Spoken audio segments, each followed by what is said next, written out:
मला खूप त्रास होतोय रे. ती नुसतं भांडण करत असते, सारखी चिडचिड. मला खूप कंटाळा आला. आसमान में जब तक अरे यार, मग तिला सोडून का नाही देत तू?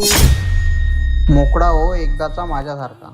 सहारे रहेंगे, नजदीकियां या हो दूरियां, बस प्यार ही ऐका ना, आज तुम्ही आणि तुमचा मित्र जे बोललात ना, ते शब्द फक्त माझ्या कानावर नाही तर थेट मनावर बसले. अगं मी माझ्या मनातलं सांगतोय, त्यात चूक काय? नाही, चूक नाही, पण तुम्ही दुसऱ्या माणसाचं ऐकून चूक करताय आणि तुम्ही माझ्या वेदना सगळ्यांसमोर मांडताय. मग काय करू, गप्प बसू का? अहो, पण तुम्हाला एक सांगू, आपलं दुःख आपण दोघांनी उचलायचं असतं आणि आपलं नातं काही प्रदर्शनाची वस्तू नाहीये की आपलं भांडण तुम्ही दुसऱ्याला सांगाल.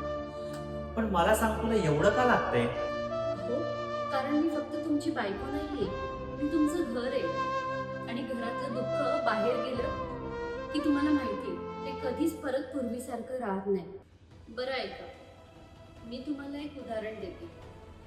आपल्या घरातला गॅस तर तुम्हाला माहिती आहे. जेव्हा आपण गॅस चालू करतो आणि सिलेंडरचं झाकण बरोबर बसलेलं नसतं तेव्हा काय होतं सांगा मला? गॅस गळतो. अगदी बरोबर.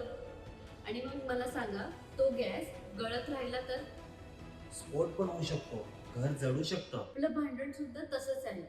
दुसऱ्यांना सांगितलं की हळूहळू जळतं. बाहेरचे लोक फक्त बघतात पण कोणी विजवायला येत नाही. हो. सिंपल.